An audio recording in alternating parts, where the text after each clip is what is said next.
నమస్కారం సుఖీభవకు స్వాగతం. ఈ రోజు సుఖీభవలో అపెండిసైటిస్ ఎందుకు ప్రాణాంతకం, గుండెపోటు తెల్లవారుజామునే ఎందుకు ఎక్కువ, పండ్లను అతిగా తింటున్నారా, నరం మీద కణితులు ప్రమాదమా, ఇంకా హెల్త్ టిప్. తీవ్రమైన కడుపు నొప్పితో బాధించే అపెండిసైటిస్ అంటే మనందరికీ భయమే. 24 గంటల లోపల ఆపరేషన్ చేయకపోతే ప్రాణమే ప్రమాదంలో పడుతుందని భయపడుతూ ఉంటారు. నిజానికి అపెండిసైటిస్ గురించి ఇవాళ మనం అంతగా ఆందోళన చెందాల్సిన అవసరం లేదు. పరీక్షల్లో అపెండిసైటిస్ అని తేలినా కొంతవరకు మందుల సాయంతో పరిస్థితిని అదుపులోకి తీసుకురావచ్చు. మరీ అత్యవసరం అనుకున్నప్పుడు మాత్రం తప్పనిసరిగా సర్జరీ చేయాల్సిందేనని చెబుతారు డాక్టర్లు. ఈ నేపథ్యంలో అపెండిసైటిస్కు కారణాలు, చికిత్స మార్గాల గురించి ఇప్పుడు తెలుసుకుందాం. అపెండిక్స్, దీన్ని వాడుకలో ఉండుకం అని కూడా పిలుస్తాం. ఇది చిన్న పేగు, పెద్ద పేగు కలిసే చోట ఉండే ఓ చిన్న తిత్తి లాంటి భాగం. దీని ప్రవేశ మార్గం చిన్నగా ఉండటం వల్ల సాధారణంగా పెద్ద పేగులోని ఆహార పదార్థాలు, మలం వంటివేవీ దీనిలోకి వెళ్లవు. దీనిలో తయారయ్యే జిగురు స్రావాల వంటివి మాత్రం ఎప్పటికప్పుడు బయటకు వచ్చి పేగుల్లో కలిసిపోతుంటాయి. అయితే ఎప్పుడన్నా పేగుల్లో మలం గానీ, నులిపురుగుల వంటివి గానీ ఈ ఉండుక మార్గానికి అడ్డుపడినప్పుడు, బ్యాక్టీరియా మూలంగా ఇన్ఫెక్షన్ సోకినప్పుడు ఉండుకంలోని స్రావాలు, పదార్థాలు బయటకు రాకుండా అక్కడే ఇరుక్కుపోయి ఉండుకంలో వాపు మొదలవుతుంది. ఈ 2 సందర్భాల్లోనూ కూడా అపెండిసైటిస్ నొప్పి ఆరంభమవుతుంది. అపెండిక్స్ అనేది మన పేగుల పక్కన, అంటే large intestine and small intestine junction దగ్గర ఒక చిన్న అపెండేజ్, అంటే ఒక చిన్న ప్రొట్రూజన్ లాంటి పేగు అది. సో కాలక్రమేణా ఇది మనకి పెద్ద మనుషులు ఎస్పెషల్లీ ఉపయోగపడక అది నార్మల్లీ ఉండాల్సిన సైజు కంటే కూడా చిన్నగా తగ్గుకుంటూ వెళ్ళి అది కాస్త ఇప్పుడు చాలా చిన్న సైజులో ప్రాబ్లీ ఒక 6 to 7 centimeters long and less than 5 mm థిక్నెస్తో ఉంటుంది. సో ఈ అపెండిక్స్ అనేది మనకి జనరల్లీ బాడీలో వెస్టిజియల్ ఆర్గన్ అంటాం. వెస్టిజియల్ ఆర్గన్ అంటే ఇంకా దాని ఒక పెద్ద ఉపయోగం లేని ఆర్గన్ అన్నట్టు. సో ఈ ఆర్గాన్ అది ఏదైతే ఉందో అది మన మెయిన్ పేగు కూడా కమ్యూనికేట్ అయ్యి ఉంటుంది. సో ఒక్కొక్కసారి ఏమవుతుందంటే ఈ చిన్న ఆర్గాన్లో బ్లైండ్ లూప్, అంటే ఒక ఎండ్ మాత్రం ఓపెనింగ్ ఉంటుంది, ఇంకొక ఎండ్ క్లోజ్ ఉంటుంది. సో ఈ క్లోజ్డ్ ఎండ్ ఏదైతే ఉందో, ఓపెనింగ్ ఎక్కడైతే ఉందో అక్కడ మనకి ఒక్కోసారి అకేషనల్గా బ్లాక్ అవ్వడం వలన, ఏదైనా మ్యూకస్ వల్ల కానీ, ఏదైనా ఫారిన్ మెటీరియల్ వల్ల కానీ, ఫీకల్ మ్యాటర్ వల్ల కానీ, ఒక్కోసారి ట్యూమర్స్ వల్ల కూడా. సో ఈ ఏరియా ఎక్కడైతే ఓపెనింగ్ ఉందో అది బ్లాక్ అవ్వడం వల్ల ఆ మిగిలిన భాగం అంతా కూడా వాపు చెంది దానివల్ల మనకి పెయిన్ అనేది సివియర్ పెయిన్ వస్తుంది. సో దీన్నే మనం అపెండిసైటిస్ అంటాం. అపెండిసైటిస్ అంటే ఇన్ఫెక్షన్ ఇన్ అపెండిక్స్ అని సింపుల్ మాటలో చెప్పచ్చు. సో ఈ అపెండిక్స్ ఇన్ఫెక్షన్ అనేది చాలా common, one of the common conditions. ఎవరైతే అక్యూట్ పెయిన్ అబ్డామిన్, అంటే సివియర్ పెయిన్ అబ్డామిన్తో ప్రజెంట్ అవుతారో వాళ్ళు one of the most common cause వచ్చేసి అక్యూట్ అపెండిసైటిస్. అది మనకి రైట్ సైడ్ లోవర్ భాగంలో మనకి జనరల్గా ఆ లెవెల్లో మనకి తెలుస్తుంది. సో ఎప్పుడైతే అపెండిక్స్ అనేది వాపు చెందుతుందో, సో మనకి ముఖ్యంగా నెంబర్ 1 సిమ్టమ్ వచ్చేసి పెయిన్ అండి. చాలా severe pain, either around the umbilical రీజియన్లో కానీ, లేదా ఇంకొంచెం డిలే అయితే లోకలైజేషన్ అయిన తర్వాత మనకి రైట్ సైడ్ లోవర్ అబ్డామిన్లో మనకి ఎక్కువగా ఈ అపెండిసైటిస్ అనేది పెయిన్ అనేది తెలుస్తుంది. పెయినే కాకుండా పేషెంట్స్లో చాలా మందిలో వామిటింగ్స్ కూడా, అసోసియేటెడ్ వామిటింగ్స్ కూడా ఉంటాయి. కొంతమందికి విపరీతమైన వామిటింగ్స్ ప్లస్ పెయిన్ అనేది ప్రజెంటేషన్తో తెలుస్తుంది. ఎప్పుడైతే ఈ అపెండిక్స్ అనేది ఇంకా కాంప్లికేట్ అయిపోతుందో వాళ్ళలో ఫీవర్ కూడా మనం చూడొచ్చు. సో ఈ 3 లక్షణాలు అపెండిసైటిస్ అనేది దానికి ముఖ్యమైన లక్షణాలు. అపెండిసైటిస్ సమస్య ప్రధానంగా కడుపు నొప్పితో మొదలవుతుంది. తర్వాత జ్వరం, వాంతులు, ఆకలి లేకపోవటం వంటి లక్షణాలు కనిపిస్తుంటాయి. అపెండిసైటిస్ నొప్పి ముందు బొడ్డు దగ్గర, బొడ్డు చుట్టూ వస్తుంది. క్రమంగా సమయం గడుస్తున్న కొద్దీ ఉండుకం ఉండే చోటుకు, అంటే కుడివైపు పొత్తికడుపు భాగానికి మారుతుంది. బొడ్డు దగ్గర ఆరంభమైన నొప్పి సుమారు 6 నుండి 8 గంటల తర్వాత ఇలా కడుపు కింది భాగానికి చేరుకుంటుంది. ఇది అపెండిసైటిస్ ప్రత్యేక లక్షణం. ఉండుకం ఉన్న భాగానికి, బొడ్డుకు మధ్య భాగాన్ని వేలితో నొక్కినప్పుడు నొప్పితో విలవిల్లాడిపోతారు. దగ్గినప్పుడు అపెండిక్స్ ఉన్న ప్రాంతంలో విపరీతమైన నొప్పి వస్తుంది. ఎడమకాలు కదపమంటే తేలికగా కదుపుతుంటారు, కానీ కుడికాలును కదపలేకపోతుంటారు. కుడికాలు కదిపినప్పుడు ఇలియాసోయాస్ అనే కండరం కదులుతుంది. ఇది లోపల ఉండుకాన్ని తాకుతుంది. దీంతో కుడికాలు కదుపుతుంటే లోపల నొప్పి చాలా తీవ్రమైపోతుంది. అపెండిసైటిస్ అనేది ముఖ్యంగా క్లినికల్ సైన్ అండి, క్లినికల్ సిమ్టమ్స్ ఏవైతే మనకి ఇంతకుముందు చెప్పుకున్నాం, పెయిన్, వామిటింగ్స్ అండ్ ఫీవర్ కానీ కాన్స్టిపేషన్ కానీ ఇవి మెయిన్ లక్షణాలు అపెండిసైటిస్ క్లినికల్గా చూస్తే. సో ఎగ్జామినేషన్లో కూడా మనకి ఆ లోవర్ భాగంలో మనకి పెయిన్ అనేది స్పష్టంగా తెలిసిపోతుంది. ఇది కాకుండా యాక్చువల్లీ మనం ఇప్పుడు ఇన్వెస్టిగేషన్స్ వైజ్ చూస్తే బ్లడ్ రిపోర్ట్స్ సిబిపి అంటే మన complete blood picture, at the same time ultrasound abdomen, ఇవి 2 టెస్ట్ మనకి ముఖ్యంగా 99% మనకి 90% మనకి ఈ డయాగ్నోసిస్ అనేది నిర్ధారణకు వస్తుంది. అకేషనల్లీ కొంతమందిలో ఎవరికైతే మనకి సస్పిషన్ ఎక్కువ ఉంది కానీ రిపోర్ట్స్లో మనకి తెలియట్లేదు అన్నప్పుడు సిటీ స్కాన్ కూడా చేస్తాం.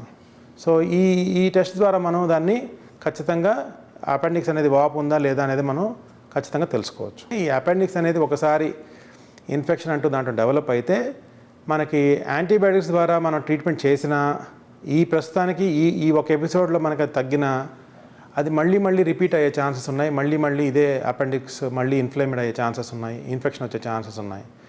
సో జనరల్లీ మన ట్రీట్మెంట్ ప్రోటోకాల్స్ ప్రకారం చూస్తే అపెండిసైటిస్ అంటూ వస్తే మనం యాంటీబయాటిక్స్ వాడుకున్నా కూడాను ఫైనల్గా సర్జరీ అనేది దానికి కరెక్ట్ ట్రీట్మెంట్గా మనం గుర్తిస్తాం.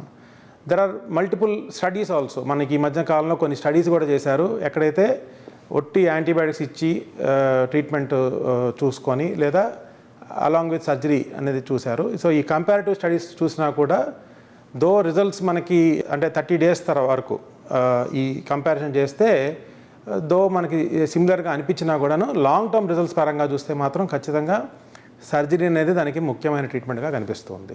సో మనకి ఇప్పుడున్న ఫెసిలిటీస్, ఇప్పుడున్న టెక్నాలజీ, ఇప్పుడున్న ఎక్విప్మెంట్తో అపెండిక్స్ అనేది ఎంత కష్టమైనా కూడాను majority of the times 99.99% of the times మనం ఇప్పుడు దాన్ని చాలా చిన్న కట్స్తో లాప్రోస్కోపీ ద్వారా చాలా సేఫ్గా దాన్ని మనం తీసేసుకోవచ్చు. పొట్టలో కుడివైపు నొప్పి అన్నది కేవలం అపెండిసైటిస్ వల్లే కాదు, విరేచనాలు, మూత్రనాళ ఇన్ఫెక్షన్లు, లింఫ్ గ్రంథులు వాచినప్పుడు ఇలాంటి సందర్భాల్లో కూడా పొట్టలో కుడివైపు నొప్పి బాధించే అవకాశం ఉంది. కాబట్టి అపెండిసైటిస్ను ఖచ్చితంగా నిర్ధారించుకునేందుకు అల్ట్రాసౌండ్, రక్త పరీక్షలు చేయాల్సి ఉంటుంది. ఈ పరీక్షల సాయంతో అపెండిసైటిస్ను ఖచ్చితంగా నిర్ధారించుకోవచ్చు. ఒకప్పుడు అపెండిక్స్లో వాపు వస్తే అది 24 గంటల్లో పగిలిపోతుందని భావించేవారు. కానీ ఇది అన్ని కేసుల్లోనూ నిజం కాదు. ఇప్పుడు మనకు అత్యాధునికమైన యాంటీబయాటిక్స్ అందుబాటులో ఉన్నాయి. అనుమానంగా ఉన్న కేసుల్లో కొంత వేచి చూసి ఖచ్చితంగా నిర్ధారించుకుని అప్పుడు అవసరమైతే ఆపరేషన్ చేయొచ్చు. 24 గంటల్లో ఏదో అయిపోతుందని భయపడుతూ అనవసరంగా ఆపరేషన్లకు వెళ్లాల్సిన పని ఇప్పుడు లేనే లేదు. అపెండిసైటిస్ వస్తే మాత్రం ఖచ్చితంగా మనకి ఇది రిపీట్ అవుతుంది కాబట్టి వీలైనంత తొందరగా అది చేంజ్ చేసుకోవడం మంచిది. మనం డిలే చేసే కొద్దీ కాంప్లికేషన్స్ అయ్యే ఛాన్సెస్, అపెండిక్స్ రప్చర్ అయ్యే ఛాన్స్, దానివల్ల ఇతరత్ర ప్రాబ్లమ్స్ వచ్చే అవకాశాలు ఎక్కువగా ఉన్నాయి. కాబట్టి అపెండిసైటిస్ని మాత్రం మనం చాలా జాగ్రత్తగా అది డయాగ్నోస్ అయిన వెంటనే దాన్ని సర్జరీ ద్వారా చేయించుకోవడమే మంచిది. అపెండిసైటిస్ నివారించుకోవచ్చా అనే ప్రశ్న యాక్చువల్గా ఉత్పన్నమే కాదు. ఎందుకంటే ఈ అపెండిక్స్లో వచ్చే ఇన్ఫెక్షన్ అనేది అది మన కంట్రోల్లో లేదు. మనం తినే ఫుడ్ హ్యాబిట్స్తోనూ వాటితో మనకి రిలేషన్ లేదు. కానీ ఎవరైతే హై ఫైబర్ డైట్ తింటారో, ఎవరికైతే ఆహారపు అలవాట్లో ఎక్కువగా ఫ్రూట్స్ అండ్ వెజిటబుల్స్ తీసుకునే అలవాటు ఉంటుందో వాళ్ళు అపెండిసైటిస్ వచ్చే అవకాశాలు తక్కువ. ఎవరికైతే మోషన్ ఇబ్బంది, కాన్స్టిపేషన్ కూడా ఒక్కోసారి అసోసియేటెడ్గా ఉంటే వాళ్ళలో అపెండిసైటిస్ వచ్చే అవకాశాలు ఎక్కువ. బట్ ఇది రూల్ అయితే కాదు. సో అపెండిసైటిస్ అనేది ఎవరికైనా రావచ్చు, చిన్నపిల్లల నుంచి పెద్దవాళ్ళ వరకు ఎవరికైనా రావచ్చు. సో వచ్చినప్పుడు దాన్ని కరెక్ట్గా డయాగ్నోస్ చేసుకోవడం, దాన్ని సరైన ట్రీట్మెంట్ చేసుకోవడం ఒక్కటే మార్గం. అల్ట్రాసౌండ్ స్కానింగుల్లో అపెండిక్స్లో వాపు ఉండి అపెండిసైటిస్ వచ్చిందని స్పష్టంగా నిర్ధారణ అయితే నేరుగా ఆపరేషన్కు వెళ్లిపోవచ్చు. ఉండుకాన్ని తొలగించడానికి 2 రకాల సర్జరీలు అందుబాటులో ఉన్నాయి. పొట్ట మీద కోత పెట్టి ఉండుకాన్ని తొలగించే విధానం ఒకటి. రెండోది పొట్ట మీద రంధ్రాలు వేసి వాటి ద్వారా కెమెరా గొట్టం, పరికరాలు పంపి ఉండుకాన్ని తొలగించే లాప్రోస్కోపీ విధానం. 2 సమర్థమైనవే, కానీ లాప్రోస్కోపీ విధానంలో పెద్దగా కోత ఉండదు కాబట్టి త్వరగా కోలుకుంటారు. అయితే పరీక్షల్లో సమస్య అంత స్పష్టంగా నిర్ధారణ కానప్పుడు, కడుపులో నొప్పి తీవ్రంగా లేనప్పుడు ఎలాంటి ఆహారం ఇవ్వకుండా సెలైన్ ఇస్తారు. దీంతో పేగులకు పూర్తి విశ్రాంతి దక్కి 1-2 రోజుల్లో నొప్పి తగ్గిపోతుంది. అప్పుడు తిరిగి పరీక్షించి ఆపరేషన్ అవసరమా లేక మందులతో చికిత్స చేస్తే సరిపోతుందా అన్నది తేలుస్తారు. ఒకవేళ నొప్పి తగ్గకుండా పెరుగుతుంటే ఆపరేషన్ తప్పనిసరి అవుతుంది. రాత్రి పడుకున్నప్పుడు బాగానే ఉన్నారు, అర్ధరాత్రి 12 గంటలప్పుడు కూడా లేచి బాత్రూం వెళ్ళొచ్చారు. కానీ తెల్లారి లేచి చూసేసరికల్లా ఘోరం జరిగిపోయిందని, నిద్రలోనే గుండెపోటు వచ్చిందని వాపోతూ ఉంటారు మనలో చాలామంది.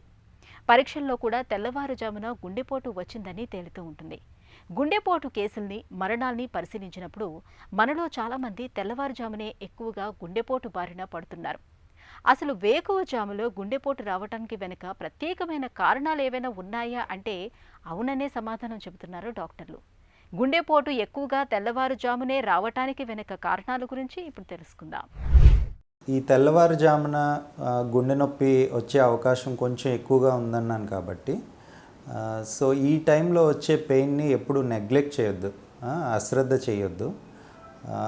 అంటే ఈ టైం ఏంటి అంటే మనం నిద్రలో ఉండే టైము, నిద్ర లేచి కాసేపు పడుకుంటే తగ్గిపోతుందిలే, లేదంటే మార్నింగ్ లేచాక హాస్పిటల్కి వెళ్దాము అని కొంచెం టైం వేస్ట్ చేసే అవకాశం ఉంటుంది.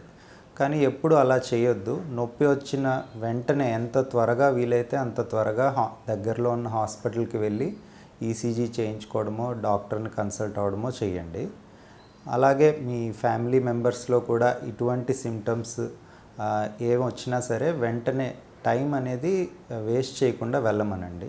ఎందుకంటే గుండెపోటు వచ్చిన తర్వాత టైం ఎంత లేట్ చేస్తే రిస్క్ అనేది అంత పెరిగిపోతూ ఉంటుంది.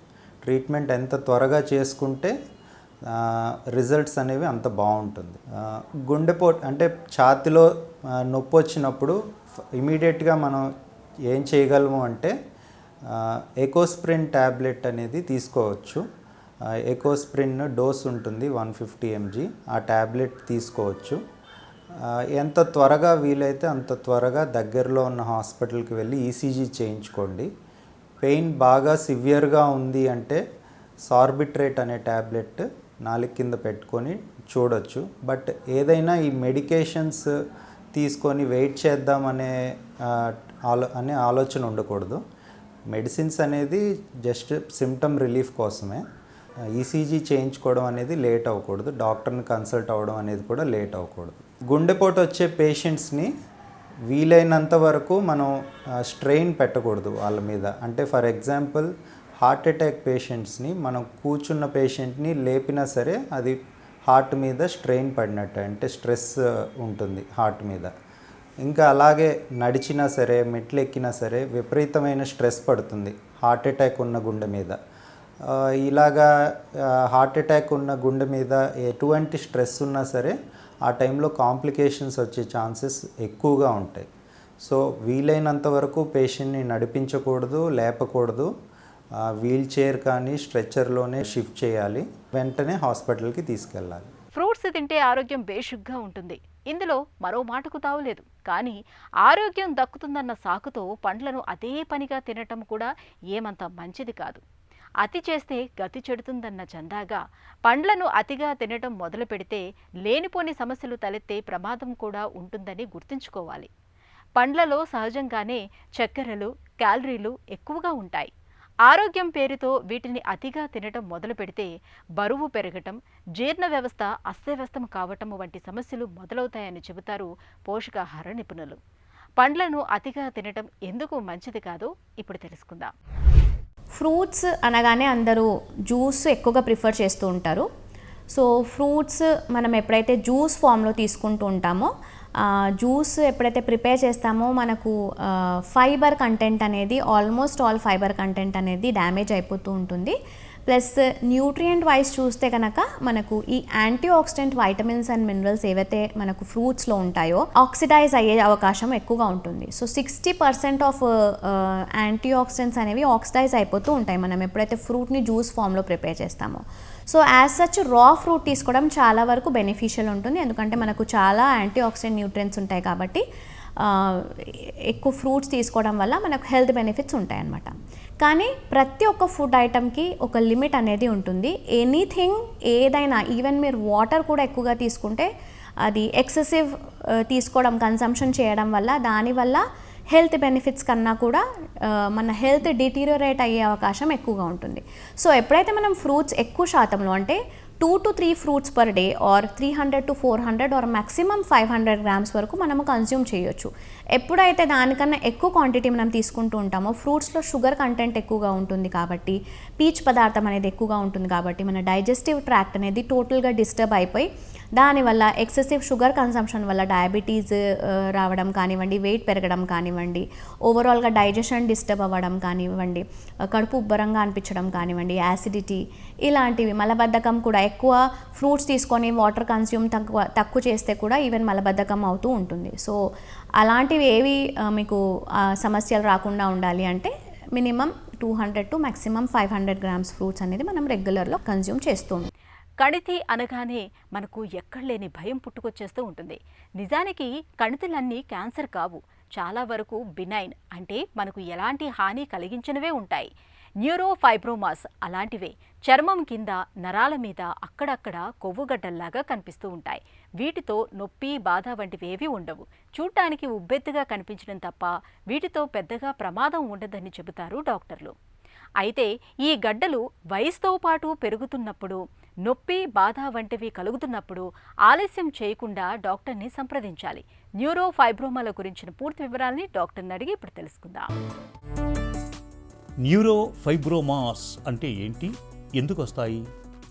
న్యూరోఫైబ్రోమాస్ అనేది ఒక రకమైన కణతిల లాంటి సమస్య నరాల మీద, అంటే నర్వ్స్ అంటాం కదా, పెరిఫెరల్ నర్వ్స్ అంటాం. బ్రెయిన్, స్పైనల్ కార్డ్ని మనం సెంట్రల్ నర్వస్ సిస్టమ్ అని, దాని నుంచి మొత్తం శరీరానికి ఈ నరాల సప్లైని అందించే నర్వస్ సిస్టమ్ని మనం పెరిఫెరల్ నర్వస్ సిస్టమ్ అని అంటాం. ఈ పెరిఫెరల్ నర్వస్ అంటే వైర్లు అన్నట్టు, అంటే మన స్పైనల్ కార్డ్ నుంచి వెన్నుపూస నుంచి చేపముళ్ళు లెక్క బాడీ అంతా కూడా అల్లుకుని ఉన్న ఈ వైరింగ్ని మనము పెరిఫెరల్ నర్వస్ అంటాము. ఈ పెరిఫెరల్ నర్వస్ మీద అక్కడక్కడ చిన్న చిన్న కణితల లాంటివి, చిన్న చిన్న ముద్దల లాంటి స్మాల్ బఠానీ నుంచి పెద్ద పెద్ద గ్రేప్స్ కంటే కూడా సైజు కణితులు వస్తూ ఉంటాయి. దీన్నే మనం న్యూరోఫైబ్రోమా అంటాం, లేదంటే న్యూరోఫైబ్రోమెటోసిస్ అంటాం. ఈ కణితులు చాలా వరకు ఈ నరాలే చుట్టుకొని ఒక ముద్దలాగా ఏర్పడి స్మాల్ ట్యూమర్ లాగా ఫామ్ అవుతాయి. వీటిని న్యూరోఫైబ్రోమెటోసిస్ అంటాం. న్యూరోఫైబ్రోమాస్ ఎక్కడెక్కడ వచ్చే అవకాశం ఉంది? న్యూరోఫైబ్రోసిస్ ఎక్కడ వస్తాయి అంటే బాడీలో ఎక్కడ నర్వ్ ఉంటే అక్కడ, అన్ని దగ్గరలో కూడా రావచ్చు. అందుకని పెరిఫెరల్ నర్వస్ సిస్టమ్ కాబట్టి అంత కూడా ముఖ్యంగా ఈ స్కిన్ కింద, స్కిన్కి సబ్క్యూటేనియస్ టిష్యూస్ కింద ముఖ్యంగా న్యూరోఫైబ్రోమాస్ వస్తుంటాయి. ఈ న్యూరోఫైబ్రోమెటోసిస్ అనేది 2 రకాలు ఉంటుంది. న్యూరోఫైబ్రోమాస్ టైప్ 1 అని, న్యూరోఫైబ్రోమాస్ టైప్ 2 అని ఉంటాయి. ఇది ముఖ్యంగా జెనెటిక్ ప్రాబ్లం, జెనెటిక్స్గా మనకి ప్రిడిస్పోజిషన్ ఉంటుంది. జెనెటిక్స్ ఫ్యామిలీస్లో ఉంటే వచ్చే అవకాశం ఉంటుంది. ఈ న్యూరోఫైబ్రోమాస్ టైప్ 1 అనేది స్కిన్లో ఎక్కడైనా రావచ్చు, బాడీ అంతా రావచ్చు. బట్ టైప్ 2 అనేది కొంచెం లోపల స్పైనల్ కార్డ్లో, వెన్నుపూసలు కానీ బ్రెయిన్ నుంచి వచ్చే క్రేనియల్ నర్వ్స్ దగ్గర కూడా రావచ్చు. న్యూరోఫైబ్రోమాస్తో ఎలాంటి సమస్యలు ఉంటాయి? న్యూరోఫైబ్రోమాస్ జనరల్గా ఈ టైప్ 1 అనేది చాలా చిన్న చిన్న కణితులు, బాడీ అంతా కూడా జస్ట్ పులిపురి సైజు నుంచి చాలా బఠానీ సైజు నుంచి గ్రేప్ సైజు వరకు బాడీ అంతా ఫామ్ అవ్వచ్చు. స్కిన్ మీద ఉన్నంత వరకు, లేదంటే ఫేస్ మీద, స్కిన్ మీద, బాడీ సర్ఫేస్ మీద ఉన్నంత వరకు ఇవి చాలా వరకు పెద్ద సమస్యనేమి ఇవ్వవు. దానివల్ల ఎలాంటి కాంప్లికేషన్ ఉండదు. కొన్నిసార్లు ఏమవుతుందంటే ఏదో ఒక ఏరియాలో సడన్గా అది పెరిగిపోతూ పెద్ద సైజ్ అయ్యి ప్రెషర్ కాజ్ చేసి అక్కడ ఉన్న రక్తనాళాల మీద కానీ వేరే నర్వ్స్ మీద ప్రెషర్ పెట్టి పెయిన్, లేదంటే చిన్న పెరాలసిస్ లాంటివి కూడా క్రియేట్ చేయవచ్చు. అలాంటప్పుడు కాంప్లికేషన్ ఉంటుంది తప్ప బయట స్కిన్ మీద ఉన్న ఈ న్యూరోఫైబ్రోసిస్ వల్ల ఎలాంటి సమస్య ఉండదు. బట్ బ్రెయిన్ లోపట, అంటే స్పైనల్ కార్డ్ నుంచి వచ్చే నరాల దగ్గర కానీ, అంటే లేదంటే పెరిఫెరల్ క్రేనియల్ నర్వ్స్, అంటే బ్రెయిన్ దగ్గర నుంచి వచ్చే నర్వ్స్ దగ్గర కానీ ఇలాంటి ట్యూమర్స్ ఉంటే అవి బ్రెయిన్ని కంప్రెస్ చేసి లైఫ్ థ్రెటనింగ్ కాంప్లికేషన్స్ కూడా కొన్నిసార్లు మనం చూస్తాం. న్యూరోఫైబ్రోమాస్ను క్యాన్సర్గా భావించవచ్చా? జనరల్గా మనము చెప్పుకుంటే న్యూరోఫైబ్రోమాస్ని మనము క్యాన్సర్ అనలేము, వీటిని బినైన్ ట్యూమర్స్ అంటాం. అంటే చాలా సింపుల్ కణితులు అనొచ్చు. కానీ కొన్ని రేర్ అకేషన్స్లో ఇవి సడన్గా పెరిగిపోయి క్యాన్సరస్ రూపంగా స్ప్రెడ్ అవుతూ ఉండే అవకాశం వెరీ రేర్గా ఉంటుంది.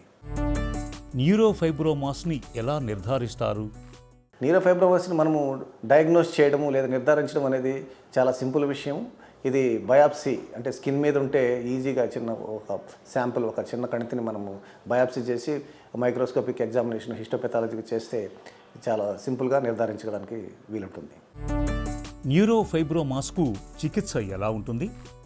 ఈ నీరోఫైబ్రోమటోసిస్ నీరోఫైబ్రోమస్కి చికిత్స అనేది అవసరమా లేదా అనేది దాని ఒక సిమ్టమ్స్ని బట్టి ఆధారపడుతుంది. చాలా చిన్న చిన్న ట్యూమర్స్, చిన్న చిన్న కణితులు బాడీ అంతా ఉన్నాయి, పెద్ద సమస్య ఏం లేదు, ప్రెషర్ ఏం లేదు, మనకు సిమ్టమ్స్ ఏం లేదంటే జనరల్గా ఎలాంటి ట్రీట్మెంట్ ఇవ్వడం అవసరం లేదు. కానీ కొన్నిసార్లు మనకి ఎక్కడైనా కానీ ఏదైనా ఒక పెద్ద సడన్గా ప్రెషర్ క్రియేట్ చేస్తూ మనకి నొప్పి అనేది ఇబ్బందికరంగా ఉంటే మనం వాటిని సర్జికల్గా ఎక్సర్సైజ్ చేస్తాము. అలాంటి తప్ప ఈ స్కిన్ మీద ఉన్న ఈ నీరోఫైబ్రోసిస్కి ట్రీట్మెంట్ ఇవ్వవలసిన అవసరం లేదు. కొన్నిసార్లు ఫేస్ మీద పెద్ద పెద్ద కణితుల్లాగా ఉండి కాస్మెటిక్గా మనకి ఇబ్బంది అయితే కూడా వాటిని మనము తీసేయవచ్చు. చికిత్స తర్వాత మళ్ళీ న్యూరోఫైబ్రోమాస్ వచ్చే అవకాశం ఉంటుందా? జనరలీ ఈ నీరోఫైబ్రోమటోసిస్ మనము కంప్లీట్గా ఎక్సర్సైజ్ చేస్తే అది తిరిగి వచ్చే అవకాశాలు తక్కువ. కానీ రేర్ అకేషన్స్లో వేరే ఆ పర్టికులర్ నర్వ్ దగ్గర తీసేసిన కణితులు రాకపోయినా వేరే అదే నర్వ్లోని ఇంకొక భాగంలో రికరెన్స్ అయ్యే ఛాన్సెస్ చాలా ఎక్కువగానే ఉంటాయి. అందుకనే మనం సర్జరీ అనేది జనరల్గా అడ్వైజ్ చేయం. కొవ్వు గడ్డల్లాంటి న్యూరోఫైబ్రోమాలు సాధారణంగా అందరిలో కనిపించేవే. వాటికి నిజానికి ప్రత్యేకంగా చికిత్స అంటూ అవసరం లేదు. వాటిని అలా వదిలేసినా జీవితాంతము వాటి వల్ల వచ్చే ముప్పేమీ ఉండదు. ఎక్కడైనా నొప్పి వచ్చి ఇబ్బంది అనిపించినా, చూడటానికి ఇబ్బందిగా కనిపిస్తున్నా డాక్టర్ని కలిసి సర్జరీ చేయించుకొని ఈ గడ్డల్ని తీసేయించుకోవచ్చు. ఇక ఈరోజు కార్యక్రమాన్ని ముగించే ముందు ఒక చిన్న చిట్కా మీకోసం. మలబద్ధకముతో బాధపడుతున్నప్పుడు రాగి చెంబులో గుప్పెడు తులసి ఆకుల్ని వేసి రాత్రంతా నిల్వ ఉంచండి. ఉదయాన్నే ఆ రాగి చెంబులోని నీటిని తాగటాన్ని అలవాటు చేసుకోండి. మలబద్ధకం క్రమంగా తగ్గిపోతుంది.